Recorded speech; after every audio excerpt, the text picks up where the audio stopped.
how long can you bear the weight of just being ignored and sharing your mission? Everyone is just doing what everyone's doing. How long can you be ignored in this space and still hold on to those ideas that you have and that you believe in? There is this belief in there right now in the world that everyone can sell an online course, but yeah, I don't really think that's true. I see a lot of just like, work harder, just sell anything because we've got AI, you can sell anything, you can start your online course business today and make 10K a month. It's not about just getting in balance once, it's about rebalancing all the time. I'll sell the shit out of everything that I have because I know it's going to help trimmers. Hello and welcome to the Art of Selling Online Courses. We're here to share winning strategies and secret hacks from top performers in the online course industry. My name's John Ainsworth and today's guest is Eddie van Dongen. Eddie is a professional drummer and a touring musician from Rotterdam. He's spent years doing exactly what most musicians dreaming of. He played live shows, he did theatre production, he toured across Europe, but like most touring musicians, the income was unpredictable and the gigs weren't always there. So with no business background, he decided to build something entirely his own. He taught himself how to turn his expertise into an online education business, creating courses, building an audience, developing a teaching system that drummers around the world couldn't find anywhere else. And that became Eddie's Drum Academy, an online platform now reaching students globally. And the whole business is built around one core idea. Most drumming education teaches you what to play, but never how to think. And Eddie's system fills that gap. He gives drummers a creative framework that builds real freedom and confidence at the kit without memorizing endless fills. The thing he's most proud of is building something that's entirely his own and watching it grow.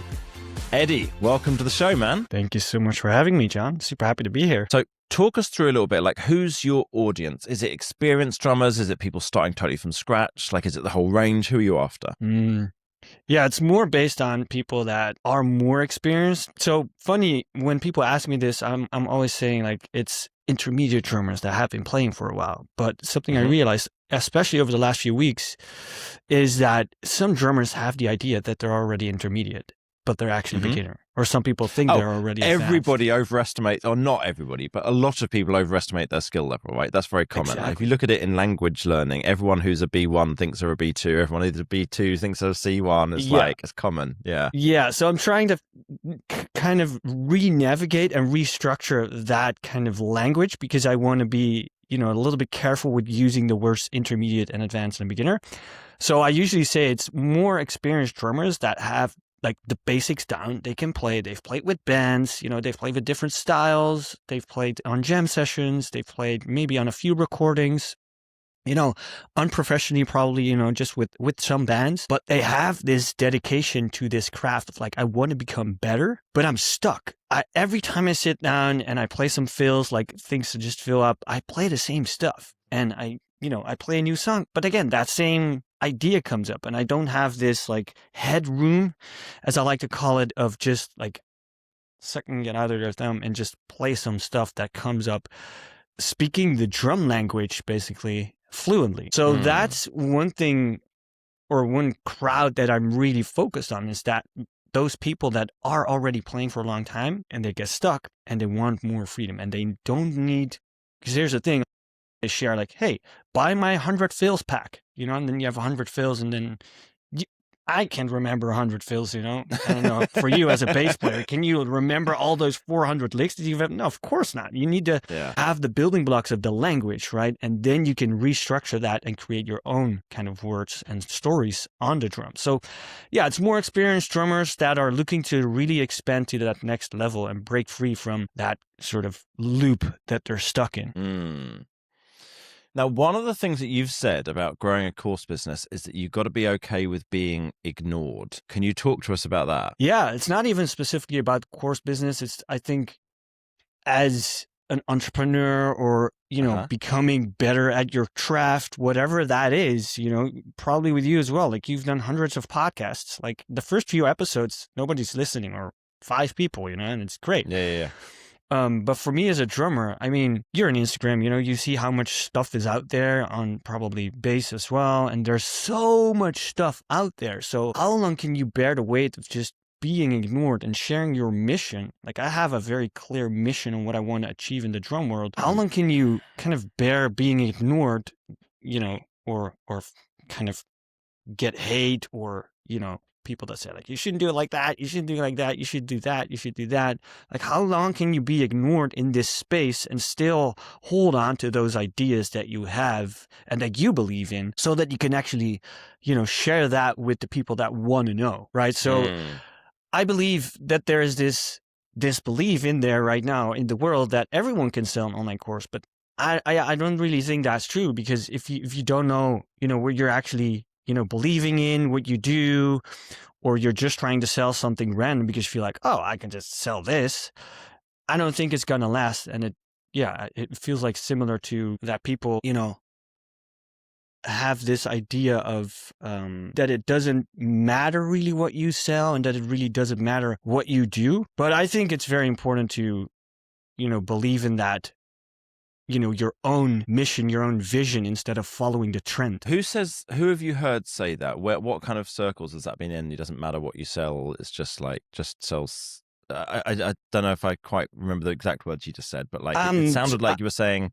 just sell something that people want, I watched this Netflix documentary by Louis Theroux on the Manosphere recently. Yeah. Have you seen that? Yeah, no, but I know Louis Theroux, and I've heard people talk about it. Yeah. And that made me realize, and I also watch a lot of ads. Like, I think my whole Instagram is not drummers, but it's entrepreneurs and it's people trying to sell you stuff, because I watch a lot of ads just to learn from it, to see like, hey, how do people in other disciplines do it? And I see a lot of just like, work harder, just sell anything, because we've got AI, you can sell anything, you can start your online course business today and make 10K a month. I'm like, well, I don't really think that is a good idea. I think because what I see is that a lot of people are following trends constantly. So everyone is just doing what everyone's doing. Right. So when you really truly believe in something, for me, I've only been at this online game for 2-3 years. And how long can I keep going at it and, kind of feel ignored by the masses in the drum world, but still holding on to that belief that, hey, this is going to change drum education. I got to keep going. I can try to make videos that, this is something I see in the drum world a lot, is that you see a video of someone falling off his bike, and then the moment they hit the ground, you see a drummer playing a song, and that gets millions of views. But does it sell? No, of course not. It just gets you 10,000 followers. And then what? That's just people that are looking for funny videos. So from an entrepreneurial perspective, right, I think it's really important that you believe in what you do and stick to that and find ways of, sharing that with an audience that's actually interested in learning from you. So that's why I say, like, how long can you bear to be ignored in that space? Yeah, I feel like in the course space, there's two quite distinct segments. There's people who got into it because they wanted to just make some money, and that's who those guys are talking to, right? It's like make 10K online, run your business from anywhere, whatever. Get started, you can sell anything. And I don't really interact with that segment. I don't talk to those people. I don't interview those people. That's not our clients. It's like, then there's a whole nother group who spent years getting good at something, playing drums, playing guitar, learning how to teach a language, whatever. And then a lot of people then started making YouTube videos, and then off the back of that, sold a course rather than necessarily think about it as a course business. That's not everybody. Some people are like, I want to make a course business. How do I do that? I make a YouTube channel, and they're going to go from there. But that's like, it seems very common. Quite a lot of people who are like, they just started making YouTube videos because they were teaching someone in person. And then they were like, oh, then why don't I just put some of these videos online because it saves me explaining the same thing. And then eventually they built an audience, And I feel like that group that's the listeners of this podcast. That's the kind of people we're talking to today, because it's almost like you were talking about mission there, like what you're trying to achieve. It's like people have got something they really care about and they want to get out into the world. And it's like, yes, they do want to make money and they do want to have a nice lifestyle, but it's like, yeah, but they also want to help people. And it's just such a different angle to come in at it from than, or something and make 10K online. The ethics are quite different. The morals are different. The vibe is different. And it's like that's kind of who I chose as like, yeah, this is going to be fun, much more fun people to work with. I don't see all those ads. So I know that group's there, but I kind of forget about that a little bit sometimes. And it gives me the ick a little bit. Talk to me a bit about your mission, because I feel like there's pros and cons to having a mission. One of the pros is it means you're passionate and you keep going and you're determined and you're consistent. And one of the downsides, I think, is you can sometimes be so focused on the mission that if it's not quite, it can make it harder to get product market fit sometimes. If you're like, this is the way, and the audience is like, but we want this, it kind of, that's a harder thing to fit together. How has it worked for you? What is your mission? Like, what's been your experience with that? Yeah, interesting question. Because that's also something I think a lot of people mistake or make mistakes in when they start doing this online thing, is that they just think I need to do more, I need to work harder, and I just need to be there. But I also think it's about working smarter and listening to your audience and trying to have an honest conversation with your following. And that's something I actually started with, offering something different. And I realized when I was sharing that, like, people wanted to see that, but some questions came up, like, how do you play better fills? How do you get so free in, how you play your stuff? How do I get more skilled in improvising? And that's when I realized, well, I've got this other idea, which I've, developed over the years as well. Maybe it sounds like they want that. And I started to share that. And now it's all about that, right? I still have that other thing, which I started with, which I'm now trying to repackage and bring into the similar lane as what I'm offering right now. But people started to really ask, and I really just listened and started to share that and create a whole ebook about it. And right now, the last few months, people have been asking for an online course. So I just released the first online course. So I've been testing it out over the last few weeks with a few drummers that I know and, working on that. So I try to really listen to what people want, but there is this balance that you need to strike between what's my mission and what do people want. Some people want certain things where I feel like, hey, if you want that, go to that person, because that's not me. I'm not going to give that to you. Didn't really niche it down to the avatar that I have right now, right? The prospects that I have right now. So I got a lot of beginners, and I was like, this is actually not for you. So that was a problem from my side. I wasn't communicating that it wasn't for beginners. And now that's much more clear, and I attract better clients. But yeah, it's a difficult balance of, how far do you go listening to other people, in what they want, if it really doesn't align with who you are. I mean, just send them to someone else. I forget the name of it. There's a Japanese word for this, of like trying to line up your skills and what you're good at and what you like doing and what the world wants. What's it? Ikaji. I know what you mean. Is that like IEG or something like that. Yeah, I know what you mean. IKAGAI, something like that. Yeah. And I think about that a lot. Like, I spend a lot of my time being like, okay, am I lined up with this? Am I doing things that are more what I'm interested in, or is it what the business needs? Or am I doing too much of what the business people are asking for, but not enough of what actually I know is going to get results? And it's like, how do I make the whole thing fit? 100%. And it's not an easy balance to do, but when you get it right, then you feel fulfilled and you're making good money and you're helping people. And it's like, everything kind of flows. But then you can kind of go, I've moved out of alignment a little bit. Like I once I had a gliding lesson. And when you're gliding, you obviously got no engine in the plane, right? So you've just got to follow where the hot air is around the base of a cloud. And you can't see it, but you can feel it. And when you get that updraft, then you're buoyed, you're lifted. It's like, okay, cool, we're going to be able to go further and further. And then it follows in like a circular pattern, but you can't see where the circle is. So you have to kind of follow it and just stay in the balance of it. And I feel this is a little bit like that. Now, I know that you studied to become a meditation and mindfulness coach. How's that influenced your approach to the way that you think about staying on track and being in line with your business? Yeah. Well, it's funny that you mentioned that, because what I wanted to say about what you just shared is it's not about just getting in balance once. It's about rebalancing all the time. I readjust my mission and vision and like I readjust all the time, just double checking myself. Where am I at? What happened?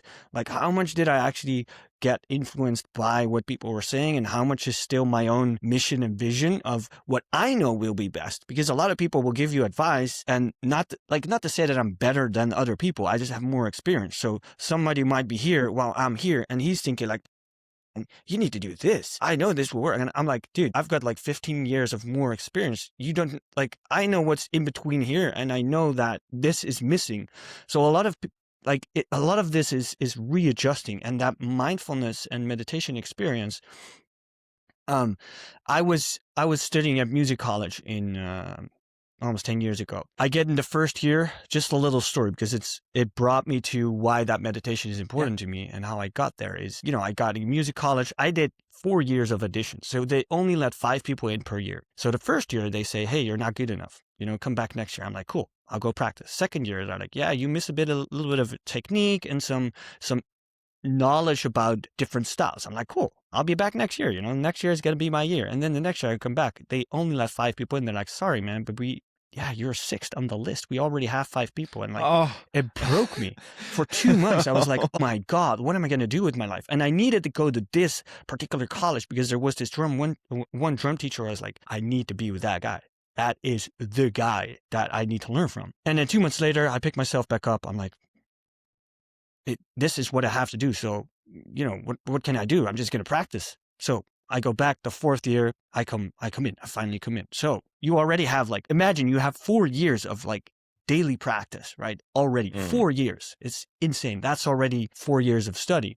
So I do another 4 years at music college. But first year, you get in there. I'm like, I got to make the most out of this. I go 8 hours a day, practice, 8 hours a day, go. Second year, I get this job in a theater show. I go online because I was like, I want to play more. I need to be in the room. This has also always been me. You need to be in the room and, show your face. So I see this ad online from a theater show that's looking for a band. I didn't have a band at the time, but I was just at music college. There were great musicians. So I pick a bass player, pick a guitar player. I was like, hey guys, we're a band. Okay. That's what we are. I'm going to audition us for this theater show. And they're like, sure, we've played together once or twice, just in a group class. But I'm like, we're a band. Cool. I called the theater show like, hey, I've got a band. We've been playing for years. We're great together. We sound amazing. We want to be at that audition. So go to the audition, do the audition, and we get the gig. This was a huge theater show about a famous rock singer in the Netherlands. We get the gig. We tour 200 shows through all the big theaters in the Netherlands. Same full-time job. You play 6-7 shows a week. And I'm studying 8 hours a day. That's not possible. So I get in a burnout. It's fully burnt out. I'm 24, something like that. I just completely I was practicing one day and I just collapsed. Oh my God. I don't even know how I got home. I got picked up by the bus for the theater show. I'm fully crying, broken. The moment I'm on stage, I'm fine. I was like, I'm fine. I come home again. I feel drained. Everything hurt. I'm just done. Long story short, I get into this whole burnout situation. I stop everything, or I keep playing the show. I went to talk to a psychologist and she's like, you know what you got to do? You got to start meditation. Because I'm really ADHD, very busy in my mind. I'm always doing all this stuff. I was just going way too hard. Never listened to my body, never listened to my anything. It's just I need to go. And that's when I realized, okay, it's not just about going crazy and playing a lot. I want to be able to survive this, right? Because the competition in music world is insane. It's really high. So if you're out, you're out, which is sometimes really how it is in all these little scenes. So anyway, I go do meditation and I learn a lot about myself, about breathing, about regulating myself, move more and be way more aware. So a few years forward, I do a meditation teacher training and I learn so much about, listening to yourself, grounding yourself. And it changed how I approach my drums because I feel way more relaxed. I have way more control. I feel way more in the moment. So that's something that I help students with as well. It's not just about, hey, here are some exercises, because everyone can give you some exercises. It's about what you do with it and how you approach it. So that's why I always mention the thinking process, because we all drummers play the same stuff. They play the same stuff. There's just 2 things that are very important, single strokes and double strokes. Everyone uses it, but they do it in different ways. So I start to implement that in my thinking process, about, how you approach things, how you practice things, and how you play things. So it comes from inside your body, not just from your brain. So it has heavily influenced how I play and how I approach everything basically in life. I can sometimes still get to this point where I'm like, I feel like, oh my God, did I do my meditation? There we go. Right. I'm not in the moment. So yeah, it's heavily influenced how I approach, everything in drumming. And I see the difference it makes for students as well. And when I talk about students, it's not like young kids, but it's also like it's a lot of grown-ups that are in that same place. They're constantly in their mind trying to think, yeah, I can see the notes on the paper. Yeah, but do you really feel them? Are they in your body? And can you translate that? So yeah, long answer, but yes, it has a lot of impact on how I am as a person and in my teaching. One of the things that I've noticed over the years is that it almost doesn't matter how much I know that meditation helps. I still find it difficult to actually get around to doing it. And I think part of the problem is the time when it's hardest to do it is the time when you need it the most. 100%. Because you've got the brain, when the brain is the most frantic, then it's the most unpleasant to sit still with it and notice it and try and slow it down. And also your brain is just like, oh, no, let's go do something else. And the screaming to go do something else, think about something else, move around, whatever, is so loud that it's really hard to actually then meditate. Whereas the time when it's the easiest to meditate is when you're you've really got yourself, after you've done loads of meditation, it's easier to do more. It's like, well, I don't need it as much now. I need it when I'm like in a state. I think the misconception is really also that you need to sit down, right? People you think you need to sit down like this in a safe space, in a chill space. But I used to meditate in the middle of the city center right here. I just sit down in the middle of the city center and just sit. I look at people. I put on a timer. Sometimes not even. I sit there for an hour, just looking at people, being in the moment. It's not about clearing your mind. It's not about trying to not think. It's about, am I here? What am I eating tonight? Hey, I'm thinking about something else. It's catching that, right? So it's not about being in the moment. It's, kind of trying to empty your mind. It's about noticing when you actually drift off. And that's exactly what I do in my teachings as well, is we try to drift off, as drummers, because we get bored playing the same stuff. And every time you catch yourself, you readjust. And it's not about, you can do your meditation when you drink your coffee. You could do it, like turn on the coffee machine. Like we create our own coffee, we grind it ourselves, and then we turn on the machine. That's where you can do your meditation. That's where you can do your drum practice. You don't need to sit down behind your drum kit and practice for half an hour or an hour or 2 hours. Like that's what I get all the time. That's why how to practice is tied in with everything that I do and the meditation practice, because you can do it in 2 minutes. It's not about sitting down every day for an hour. It's about showing up. And sometimes that's 2 minutes. Sometimes that's an hour, but it's about showing up, right? It's the same with your meditation practice. You can start meditating for 1 minute. Yeah, but that doesn't do anything. It does. If you do it every day, it makes a huge difference. Yeah. Thing that I've noticed is a thing I started doing. I don't know. I got this term from somebody. I'm trying to remember his name now. He calls it a spot drill. And it's like 3 minutes. And it's not like, it's not a full meditation. You're probably not going to get your mind all the way to calm. But if you just do that regularly throughout the day, then you kind of just reset a little bit. So it's like, okay, mind has gone from a 3 franticness to a 6. Let me see if I can get it back down to a 5 or maybe even a 4. And then I go again with the next task, and it kind of just kind of keep the lid on it a little bit. And I vibe coded myself an app for this the other day. I was like, I track all my workouts, I track everything that I eat, but I'm not tracking anything from my brain. And so I vibe coded myself a mental performance thing. It's like, how well did I sleep? What kind of state am I in?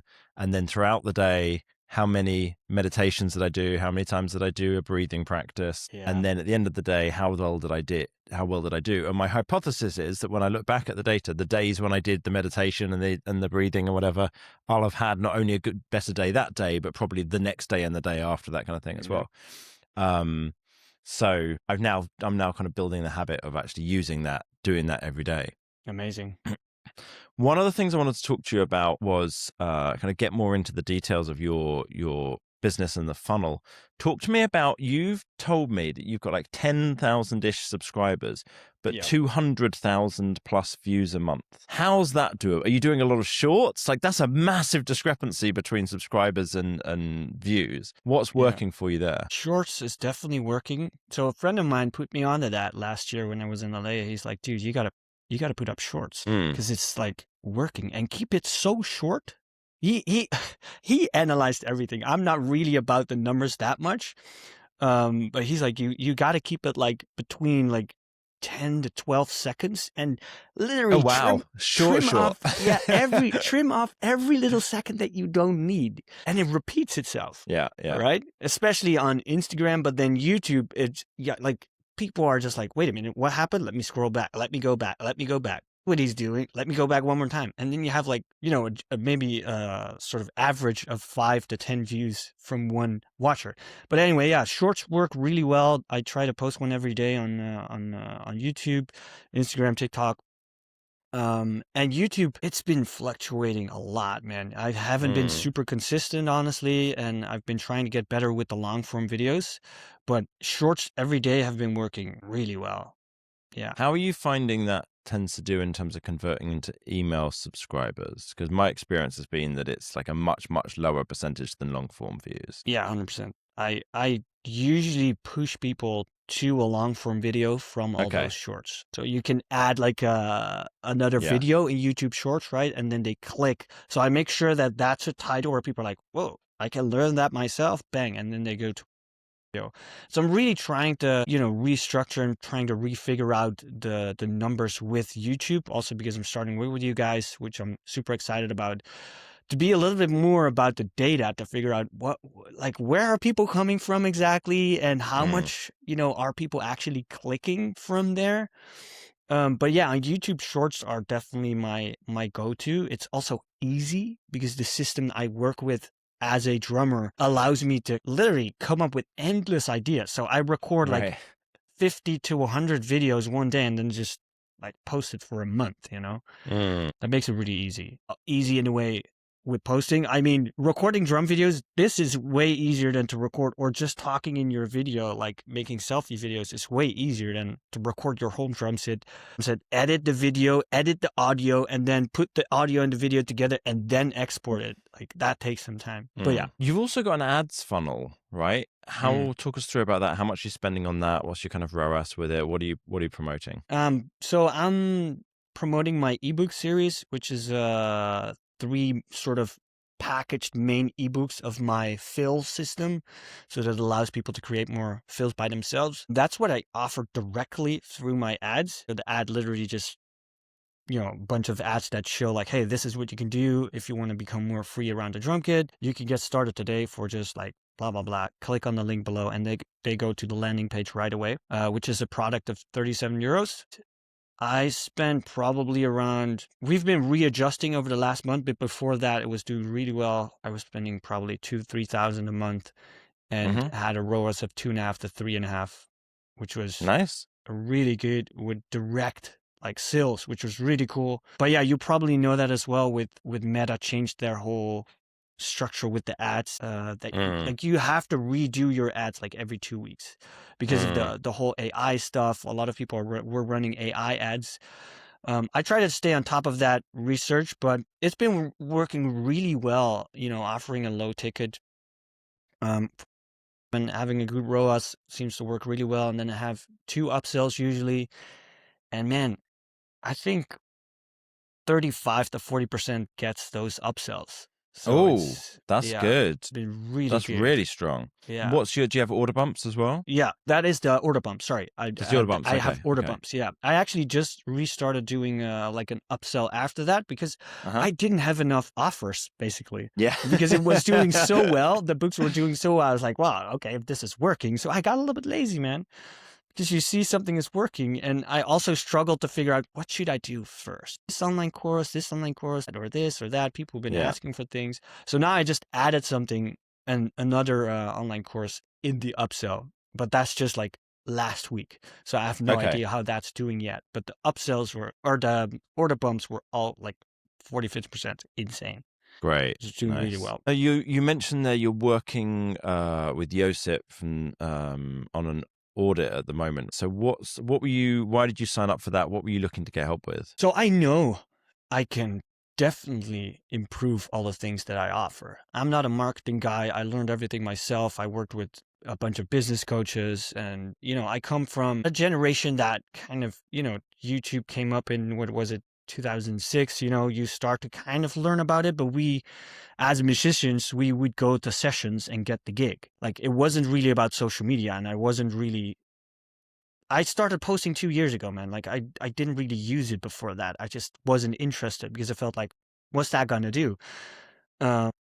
So I know I can learn so much more about being an entrepreneur and taking care of myself, because when COVID hit, let's put it there, is like everything was gone. There was no shows, there was nothing. And I was fully dependent of the artists that I play with. And it was a slap in the face, like, holy shit, what am I going to do now? There's no shows. I can't even pay my rent. What am I going to do? So that's actually the moment when I realized, okay, maybe I should learn about what it means to actually run a business instead of being a freelancer working for other people. I thought I was being a business, but I wasn't. I had no idea. So I started to work with all these different business coaches and learning about this stuff. And I like it. It's interesting to learn about, but I know there's like a limit to what I can do by myself. And what actually spoke to me, first of all, was just listening to the podcast. I love how you do the things and have all these people over from all these different disciplines. That's so amazing. And, I look at Gary Vee, I look at Hormozy, like I look at all the gurus, but sometimes they're like, just like real hard. And I like how you guys are, about the data and about, I don't know, it just felt so warm and inviting to listen to you and to talk to Joseph. And we just talked and talked and talked, and he explained a few things about how you were working. I was like, well, like, I don't want to do this alone, because I just get tired of all the numbers and I actually don't get half of it, and I know if things are already working without me actually knowing what I'm doing, how is it going to work if someone, takes a look at it and actually helps me to improve it? I mean, yeah, of course that was just great. Just having that one conversation with Joseph, I was like, well, let's go, man, because I know I can improve, and I want to improve, because I want to have a house where I can receive people to drum camps, because the online stuff is amazing, but receiving people in person and doing that stuff, like, that's next level. But I live in a little like condo loft idea in the middle of the city. Like, you're not going to do that here. But and we got to be honest, we live in a time where everything's getting more expensive. So if you don't make 10, 20K a month, I can never be able to buy a house even, So yeah, that's definitely something I want to work towards. And I have the feeling that, working with you guys, that's definitely going to help me. Nice. Yeah. That's basically our job. Is you were mentioning earlier about how your audience is it's not the beginners, it's the people who've been doing it for a long time, but they got stuck with something. And it's like, that's kind of similar for us. It's like, our people who we can help the most are the ones who have already figured out product market fit. They've already built the audience, they've built an email list, but they know that they're not doing everything that they can. It's like, okay, I'm already succeeding despite the fact that I don't kind of know what I'm doing with the sales part of this. And it's like, and I don't like numbers. And it's like, okay, cool, great. This is why I started the business. This is the exact group of people.